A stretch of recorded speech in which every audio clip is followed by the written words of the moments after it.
트럼프 전 대통령은 이번 경주 에이펙 정상회담을 두고 이렇게 자화자찬했습니다. 미국이 아시아를 다시 지배했다. 중국을 굴복시키고 일본을 통제했다. 하지만 그가 단 하나 언급하지 않은 나라가 있습니다. 한국입니다.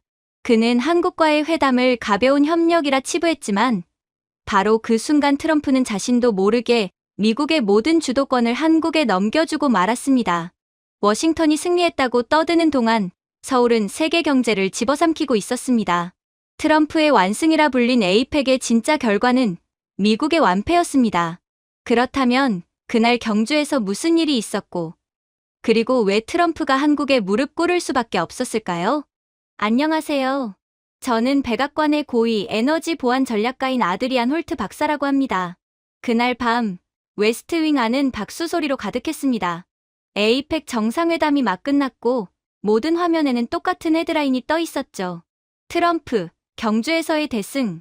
분위기는 전율 그 자체였습니다. 참모들은 서로 등을 두드리며 환호했고 국방부 연락관까지 미소를 지었습니다. 모두가 말했습니다. 미국이 다시 아시아 외교의 중심으로 돌아왔다.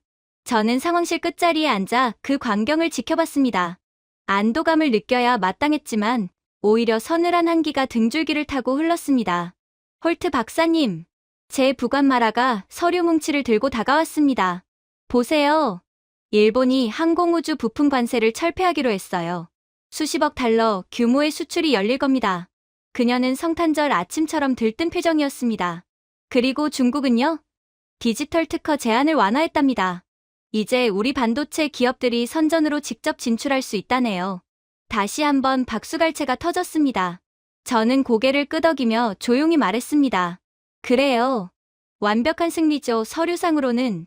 잠시 후 트럼프 대통령이 들어왔습니다. 신사숙녀 여러분, 오늘 우리는 역사를 만들었어요. 그는 자신감 넘치는 목소리로 외쳤습니다. 중국은 물러섰고 일본은 협력의 손을 내밀었죠. 세계가 다시 메이드 인 아메리카를 사들이기 시작했습니다. 기자들이 웃었고 참모들은 흥분한 목소리로 속삭였습니다. 도쿄가 인공지능 공동연구 자금까지 약속했다네요. 베이징은 민간용 히토류 수출 제한을 해제했답니다. 모든 것은 트럼프 대통령의 압도적인 외교술 덕분이에요. 모든 나라가 트럼프 대통령께 찍소리도 못하고 이권을 퍼주고 있습니다. 모든 문장이 미국의 압도적 승리를 외치고 있었습니다. 하지만 제 눈은 오직 한 줄에 멈춰 있었습니다. 한국 회담 부분에 적힌 한 문장. 핵추진 잠수함 승인.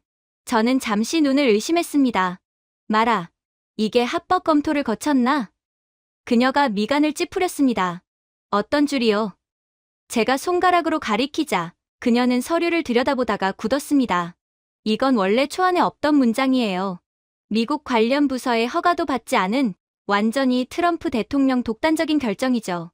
그가 대체 왜 이런 즉흥적인 결정을 했던 걸까요? 저는 천천히 서류를 덮었습니다. 주변에서는 여전히 웃음소리와 환호가 이어졌습니다. 그 속에서 유일하게 아무도 눈치채지 못한 단 한 줄이 조용히 세계의 질서를 뒤흔들 준비를 하고 있었죠. 늦은 밤, 기자들이 모두 떠난 뒤에도 저는 회의실에 홀로 남아 있었습니다. 프로젝터 화면에는 여전히 대통령의 미소가 떠 있었죠. 대통령께서는 일본의 로봇 산업, 중국의 시장, 그리고 아세안의 디지털 네트워크를 손에 넣으셨어요. 마라가 조용히 말했습니다. 저는 고개를 끄덕였습니다. 그래요. 완벽한 외교적 승리 그런데 뭔가 이상하지 않습니까? 그녀가 물었습니다. 이상하다니요. 세계 대륙이 전부 우리 편이 됐는데요. 제가 천천히 대답했습니다. 그래서 그래요. 한 번에 모든 테이블에서 이기는 경우는 없습니다. 반드시 대가가 있죠. 그런데 트럼프 대통령은 대체 왜 단 하나의 패배도 인정하지 않고 있냐 이겁니다. 그가 무엇을 숨기고 있는 게 분명해요. 혹시 한국? 그녀가 조심스럽게 말했습니다. 그 회담이 유독 길었잖아요. 1시간 30분이나 걸렸죠. 트럼프 대통령은 그렇게나 진지하게 논의를 하는 사람이 아닙니다. 어쩔 때는 3분 만에 회담을 끝내버리는 경우도 있을 정도로 1시간 30분이라는 시간은 전례 없는 긴 시간이에요. 저는 대답하지 않았습니다. 그저 그 문장을 다시 바라봤죠. 핵추진 잠수함 승인, 그건 단순한 무역 조항이 아니라 전략의 균형을 바꿀 한 줄짜리 지진이었습니다. 다음 날 대통령이 저를 오벌 오피스로 불렀습니다. 그는 기분이 아주 좋아 보였습니다. 아드리안, 내가 시진핑한테 반도체 협력 얘기 꺼냈을 때 표정을 봤어야 해. 일본 총리는 아예 그들의 로봇 산업을 전체를 들고 왔다니까. 내게 찍소리를 하는 사람은 단 한 명도 없었어. 그는 크게 웃으며 말했습니다. 곧 일본이 우리 위성 부품을 조립하게 될 거야. 그것도 사실상 공짜로 말이지. 대단한 성과입니다, 카카. 그는 제 표정을 살피며 물었습니다.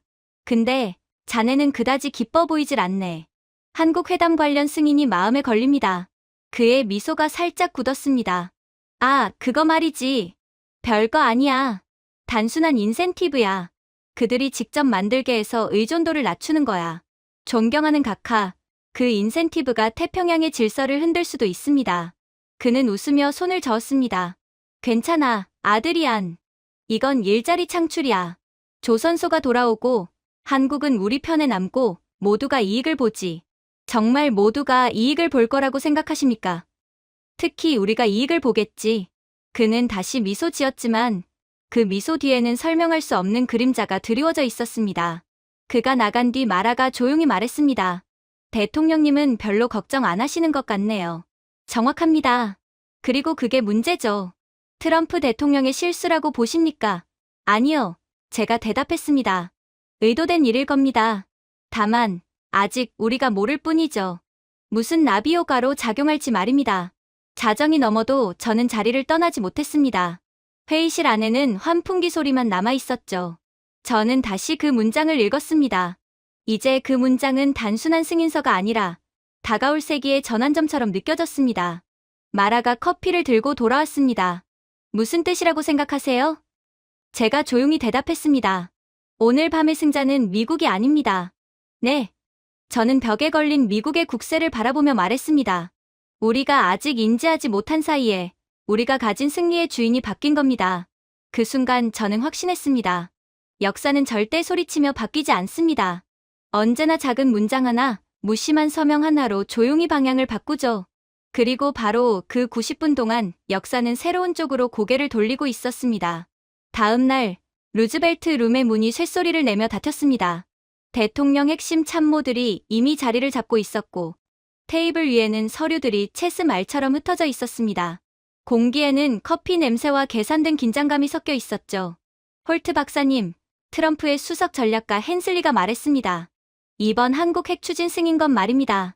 그건 자선행위 아닙니다. 그건 우정으로 포장된 함정이에요. 전부 각하의 천재적인 전략이었다는 말입니다. 제가 눈썹을 찌푸렸습니다. 함정이라니요. 그는 얇게 미소 지었습니다. 우리가 한국에게 핵 추진을 허락했지만 모든 이익은 미국이 가져갑니다. 그들이 배를 짓지만 수익은 우리가 가져가죠. 모든 나사, 모든 부품, 모든 훈련 계약, 전부 미국 겁니다. 한 푼 쓰지 않고 조선 산업을 부활시키는 거예요. 그러니 걱정할 게 뭐가 있겠어요? 우린 그냥 파티를 즐기고 미국이 자신들을 위해 자선을 베풀었다고 생각하는 멍청한 한국인들을 보며 와인이나 마시면 되는 거란 말입니다. 다른 보좌관 로라가 덧붙였습니다. 우리가 그들에게 원자로 부품, 훈련 프로그램, 심지어 우라늄까지 판매할 겁니다. 언론은 협력이라고 부르겠지만 본질은 종속이에요. 그들은 우리가 만든 틀 안에서 평생 돈을 내게 될 겁니다. 즉, 한국은 핵 추진 잠수함을 받았지만 결과적으로는 미국의 노예가 된 셈이죠. 그는 만족스러운 미소를 지었습니다. 이건 동맹이 아니라 확장된 공장입니다.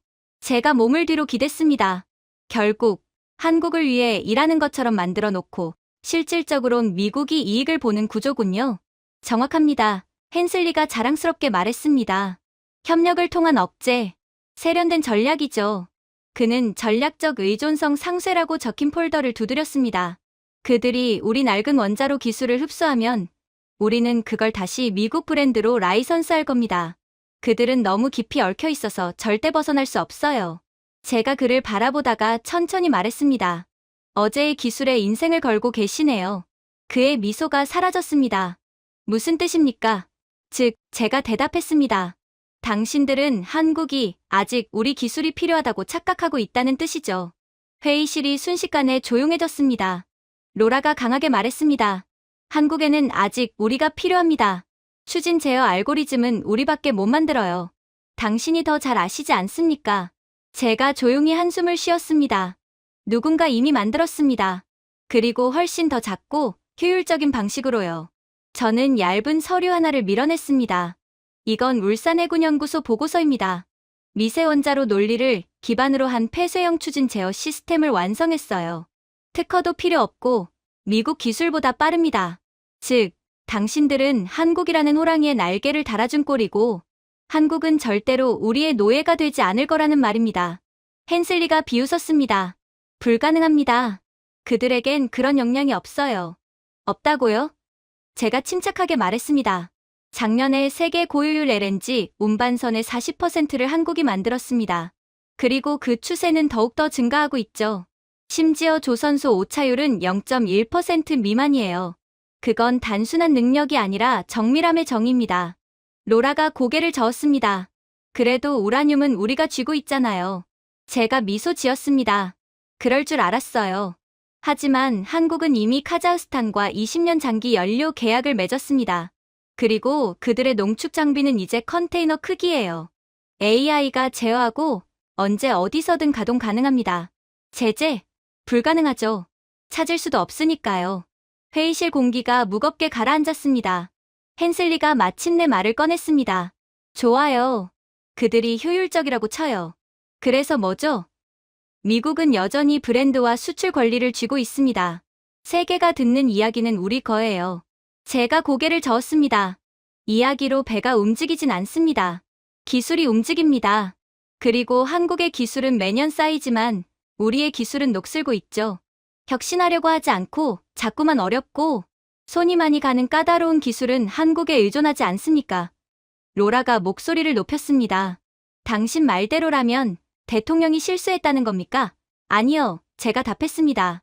그건 실수가 아니라 도박입니다. 다만 상대가 이길 게임에 돈을 건 거죠. 제가 몸을 앞으로 기울였습니다. 당신들은 한국이 미국의 힘을 빌렸다고 생각하지만 사실은 우리가 그동안 한국의 신뢰를 빌린 겁니다. 앞으로 미국의 모든 프로젝트는 그들의 납기, 그들의 엔지니어, 그들의 품질에 의존하게 될 겁니다. 이건 협력이 아니라 의존의 방향이 바뀐 겁니다. 어떻게 책임지실 거죠? 당신들이 계산한 미국의 모든 이익, 즉 한국을 이용해서 미국이 이익을 보는 구조는 이제 고스란히 한국이 이익을 보는 구조가 되었습니다. 그리고 그건 당신들이 직접 만들었죠. 이걸 어떻게 되돌려 놓을 건가요? 헨슬리의 턱이 굳어졌습니다. 당신은 그들을 너무 높게 평가하는군요. 저는 단지 실력을 존중할 뿐입니다. 저는 차분히 말했습니다.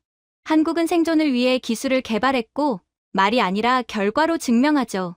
부안보좌관이 조용히 물었습니다. 그럼 결론이 뭡니까? 홀트 박사. 제가 그들을 둘러보며 말했습니다. 여러분은 한국을 이용한다고 생각하지만 구조는 이미 거꾸로 돼 있습니다. 끝나고 나면 우리가 그들에게 더 의존하게 될 겁니다. 한국을 쥐어짜기 위해 머리를 꽤나 싸맨 모양인데 애초에 한국은 당신들의 머리 꼭대기 위에 있었다는 말입니다. 아무도 말을 잇지 못했습니다. 천장의 불빛이 한번 깜빡였고 회의실 바닥에 미국 대통령 문장이 길게 그림자를 드리웠습니다. 제가 서류를 정리하며 말했습니다. 이걸 협력이라 부르고 싶으면 부르세요. 하지만 역사는 이렇게 기록하겠죠. 미국은 위대함을 외주화했다. 회의실을 나서며 저는 확신했습니다. 한국을 구석에 몰아넣는다고 생각한 그 순간 우리는 오히려 거대한 문을 열어버린 것이었습니다. 그리고 잠시 쉬는 시간을 거친 뒤 회의는 제가 자리에 앉기도 전에 시작되었습니다. 트럼프 대통령은 명백히 모든 부서를 건너뛰었어요. 로라가 날카로운 목소리로 말하며 서류철을 탁자에 내던졌습니다.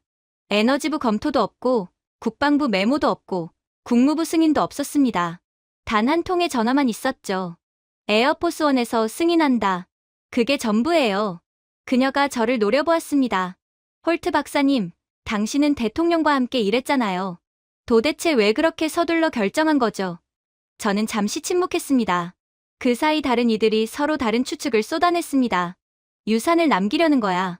헨슬리가 말했습니다. 선거 전에 한 방 터뜨릴 업적이 필요하니까. 지지율을 위해서. 또 다른 보좌관이 비웃듯 말했습니다. 아니면 공포겠지. 러시아가 또 우라늄 농축 시장을 흔들잖아요. 지난 분기 가격이 20% 올랐어요. 적대국에게 가장 중요한 공급망을 의존할 수는 없죠. 그제서야 제가 입을 열었습니다. 아니요. 저는 낮게 말했습니다. 이번엔 러시아 문제가 아닙니다. 모두가 제 쪽으로 고개를 돌렸습니다. 그럼 뭔데요? 저는 앞으로 몸을 기울였습니다. 우린 연료가 부족합니다. 돈이 아니라 연료입니다. 미국의 농축시설은 너무 오래됐어요. 생산량 10% 늘리는데 4년이 걸립니다.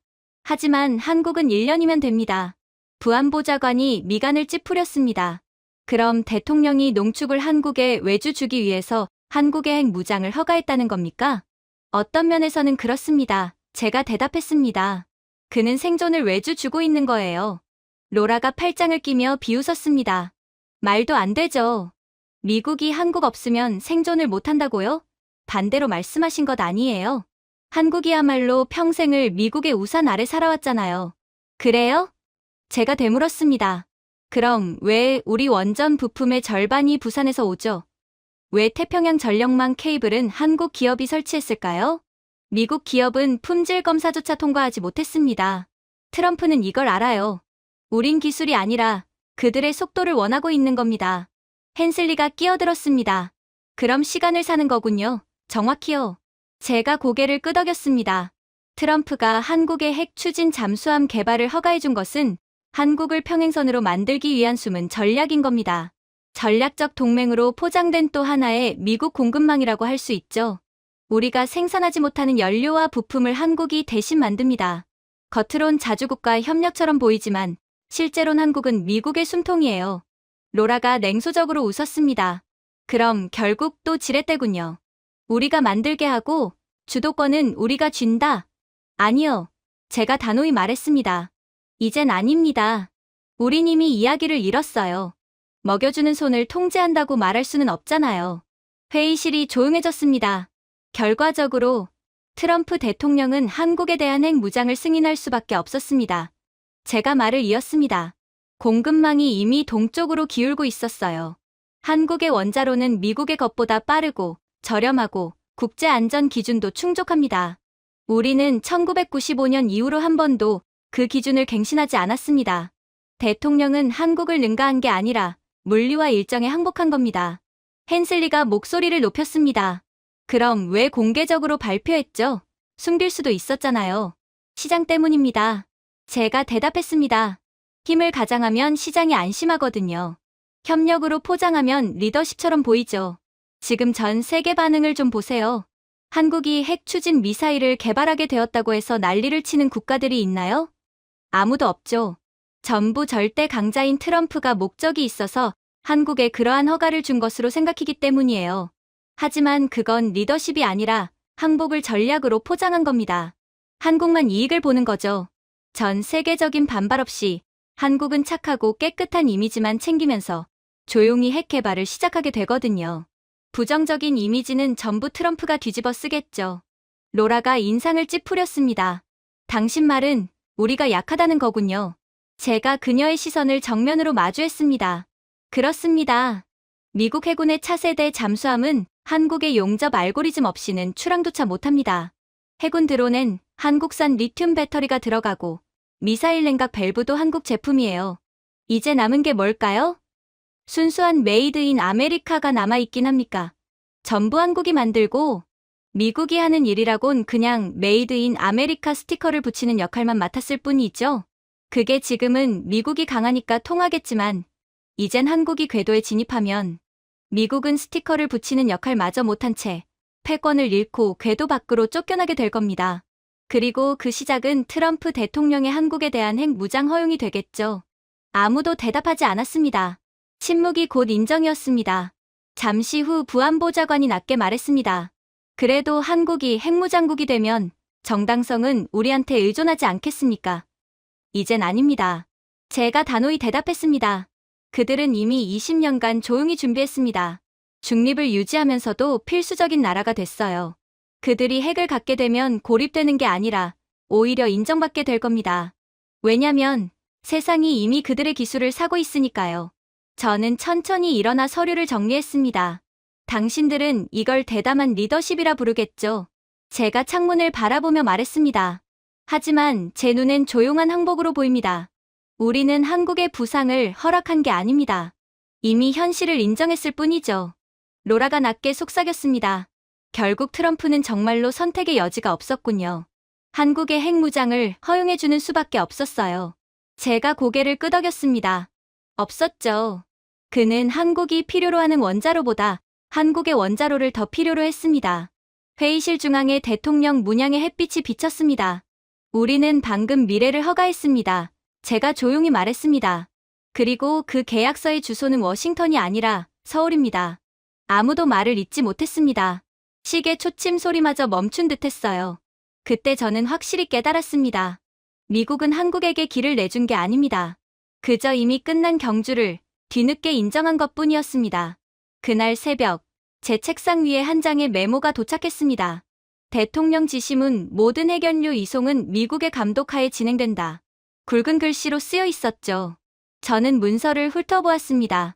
수십 개의 조항들, 하나같이 감독을 보장한다는 명목이 붙어 있었습니다. 잠시 후 헨슬리가 문을 벌컥 열고 들어왔습니다. 얼굴엔 승리감이 가득하더군요. 드디어 해냈습니다. 그가 말했습니다. 이제 그들은 우리 승인 없이는 우라늄 1g도 옮기지 못하죠. 저는 의자에 기대며 물었습니다.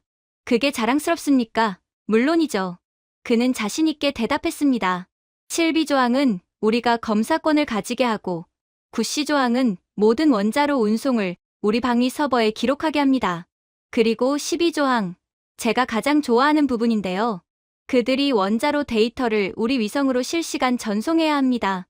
그들은 협력이라 믿지만 실상은 통제죠. 저는 페이지를 손가락으로 톡톡 두드렸습니다. 통제라기보단 환상 같군요. 그가 얼굴을 찌푸렸습니다. 무슨 뜻입니까? 잘 보세요. 제가 말했습니다. 11A 조항, 에너지 운영의 비상 연속성 보장이라는 문장요. 위기 대응을 이유로 한국이 완전한 국내 처리 체계를 유지할 수 있다고 되어 있네요. 그게 무슨 의미인지 아십니까? 로라가 옆에서 문서를 넘기며 말했습니다. 그건 단순히 비상용 문구일 뿐이에요. 아니요. 제가 조용히 답했습니다. 그건 태평양만큼 큰 허점입니다. 헨슬리가 비웃었습니다. 그들이 독자적으로 우라늄을 처리할 수 있을 리가 없죠. 이미 우리가 다 막아놨습니다. 막았다고요? 제가 미소를 지었습니다. 상대를 가둔다고 문을 잠가봤자 그들이 이미 지하 터널을 만들어뒀다면 아무 소용이 없죠. 저는 또 다른 폴더를 밀어주었습니다. 한국은 지난 7년 동안 모듈형 재처리 시스템을 개발했습니다. 해외 반출 없이도 원전용 연료를 정제할 수 있죠. 더 놀라운 건 그걸 민간 시설 내에서 합법적으로 국제원자력기구 감시하에 완성했다는 겁니다. 그는 믿기지 않는다는 표정이었습니다. 불가능합니다. 우리 분석팀이 놓쳤죠. 제가 말을 끊었습니다. 그들은 원심분리기를 찾고 있었지만 한국은 알고리즘을 썼습니다. 인공지능이 동위원소 순도를 실시간으로 계산하고 낭비율을 60% 줄였어요. 그들은 그걸 스마트 정제라고 부릅니다. 로라가 중얼거렸습니다. 그럼 우리 제약 조항이 오히려 그들에게 국내 처리 허가를 준 셈이네요? 정확합니다. 제가 답했습니다. 그는 세 장을 만들었지만 열쇠가 누구 손에 있는지 잊은 거죠. 헨슬리가 펜을 탁 내려놓았습니다. 좋아요. 그럼 강화하죠. 분기별 감사를 의무화하면 됩니다. 해보시죠. 제가 말했습니다. 그 감사 서버가 어디에 있는지 아십니까? 삼성 디펜스 시스템입니다. 데이터 센터는 서울, 대전, 제주에 있죠. 모든 정보는 한국의 암호화망을 통과합니다. 감사를 하는 게 아니라 감사를 당하는 겁니다. 아직도 모르시겠나요? 한국은 트럼프 대통령의 머리 꼭대기 위에 있습니다. 한국은 미국에 끌려다니는 척하지만 결국에는 우리를 조종하고 있었어요. 애초부터 한국이 계획해둔 판이었는데 이제 와서 뭘 어떻게 한다는 말인가요? 회의실은 일순간 정적에 잠겼습니다. 로라가 낮은 목소리로 말했습니다. 결국 모든 안전장치가 그들에게 문을 열어준 셈이네요. 맞아요. 제가 고개를 끄덕였습니다. 그들을 묶으려던 안전망 하나하나가 확장 인프라가 되었습니다. 감시선은 데이터선이 되었고 우리는 그들의 네트워크 일부가 됐죠. 헨슬리가 마지막 반박을 시도했습니다. 그래도 우리는 수출권을 쥐고 있잖아요. 그들은 우리 허가 없이는 아무 시스템도 팔 수 없습니다. 저는 고개를 저었습니다. 그건 예전 이야기입니다. 지난 2년간 한국의 소형 모듈 원전은 영국과 아랍에미리트에서 독자 인증을 받았어요. 미국 부품 하나 없이요. 비용은 절반, 효율은 40% 높습니다. 승인은 이미 미국이 아닌 시장이 내린 거예요. 저는 천천히 자리에서 일어나 문서를 접었습니다. 트럼프는 통제가 곧 지배라고 믿었죠. 하지만 통제는 역량이 있을 때만 의미가 있습니다. 낡은 기술로는 미래를 묶어둘 수 없어요. 우리는 1970년대 코드를 쓰며 그들은 차세대 원자로를 조립하고 있습니다. 이미 대세는 진작에 기울여졌다는 말입니다. 로라가 한숨을 쉬며 물었습니다. 그럼 우린 어떻게 되는 겁니까? 간단하죠. 제가 조용히 답했습니다. 우리가 만든 목줄은 그들의 목에 있던 게 아니라 우리의 목에 걸려 있었던 겁니다. 모두 말이 없었습니다. 모니터에서는 한반도 위성 영상이 흘러나왔습니다. 부산의 항만, 거대한 조선소, 밤하늘처럼 빛나는 크레인들.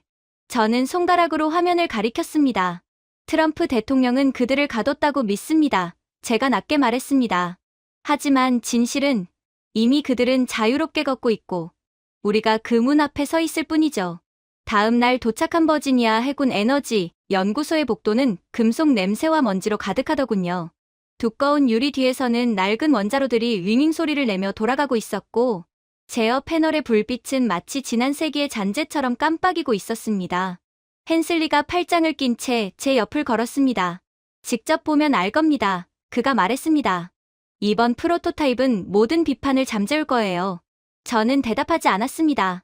그 말을 지난 10년간 수도 없이 들었으니까요. 시험실 안으로 들어가자 버스만한 크기의 거대한 원자로가 방을 가득 채우고 있었습니다. 바닥에는 두꺼운 배관들이 뱀처럼 얽혀 있었고 60대쯤 되어 보이는 수석 엔지니어가 자랑스럽게 콘솔을 두드렸습니다. 30메가와트입니다. 완벽히 안정적이에요. 버지니아급 잠수함에 쓰였던 동일한 설계죠. 그건 1992년 설계 아닙니까? 제가 물었습니다. 그는 미소 지었습니다. 그래도 아직 작동하잖아요. 그게 문제입니다. 제가 중얼거렸습니다. 헨슬리가 불쾌한 표정으로 말했습니다. 트럼프 대통령이 왜 한국을 선택했는지 궁금하다 했죠? 선택이 아닙니다. 이용한 겁니다. 저는 녹슨 패널 위를 손가락으로 문지르며 물었습니다. 그럼 왜 한국의 원자로는 절반의 연료로 2배 오래 작동하죠? 그건 마케팅이죠. 아니요. 제가 고개를 들며 말했습니다. 그건 수학입니다. 제가 들고 있던 서류를 펼쳤습니다.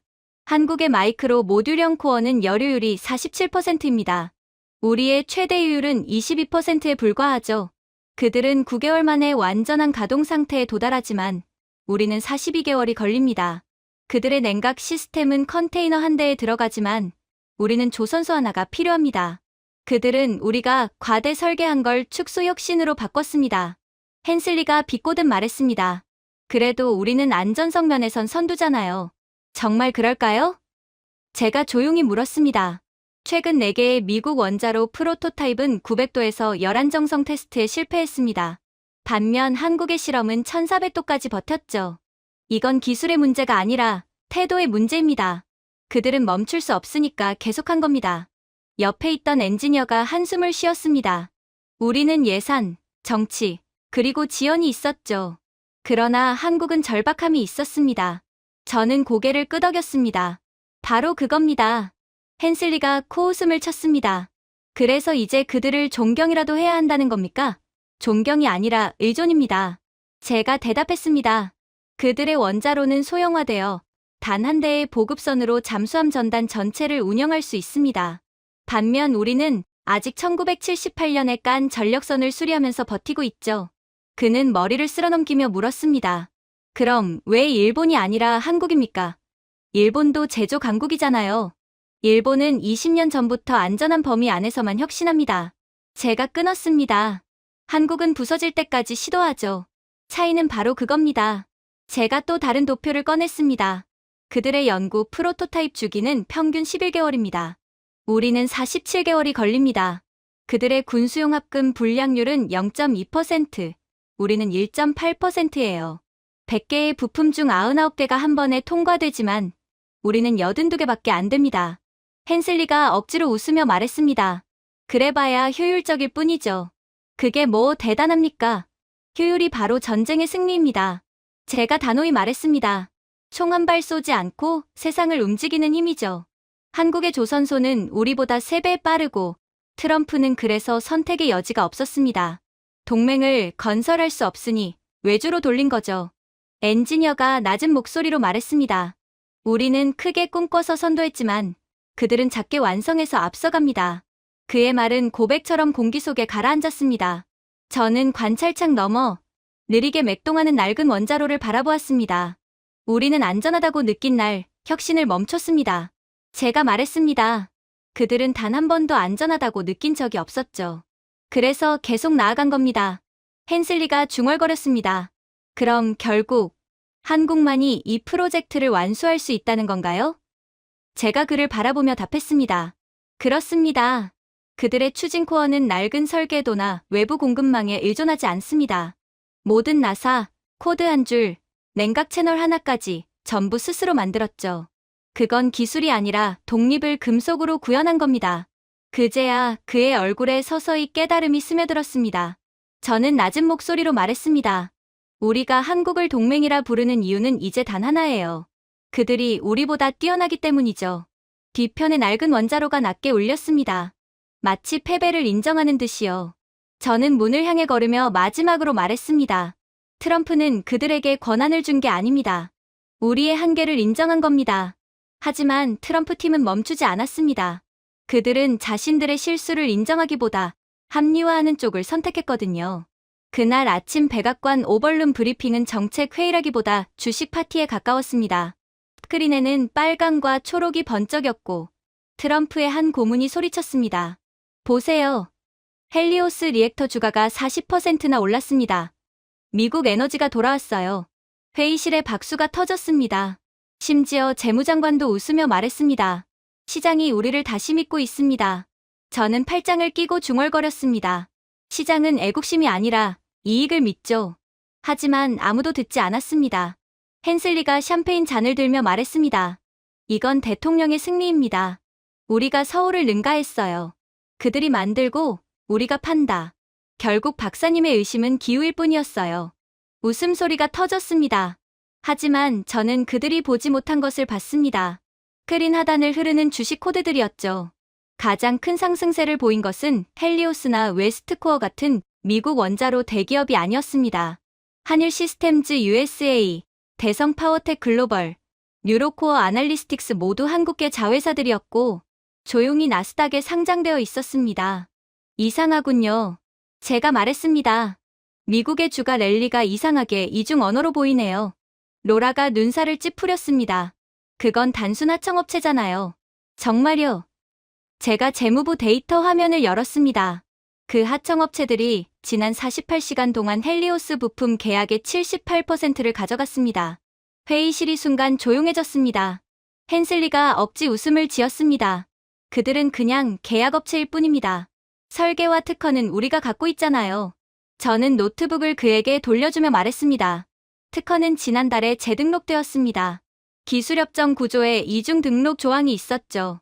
그리고 디지털 제어 시스템 특허를 처리한 곳은 서울에 본사를 둔 회사입니다. 델라웨어 법인 아래에서요. 로라가 놀라서 말했습니다. 그럼 제어 코드가 우리 것이 아니라는 말인가요? 애초에 우리 것이 아니었죠. 제가 대답했습니다. 우리 엔지니어들이 인증을 빨리 따기 위해 한국의 AI 안전 소프트웨어를 썼습니다. 덕분에 일정은 앞당겨졌지만 그 알고리즘의 소유권은 한국에 있습니다. 재무부 애널리스트가 몸을 기울이며 물었습니다. 그럼 수익 흐름이 결국에는 동쪽으로 향하죠. 제가 대신 말했습니다. 미국 선박이 한 척 출항할 때마다 로열티는 부산과 판교로 흘러갑니다. 메이드 인 USA가 찍힌 제품 하나가 한국에 2번의 수익을 안겨주는 셈이죠. 하드웨어와 코드, 2번 말입니다. 헨슬리의 미소가 굳었습니다. 하지만 대통령께서는 미국의 원자력 부활을 선언하셨습니다. 저는 천천히 고개를 끄덕였습니다. 그렇죠.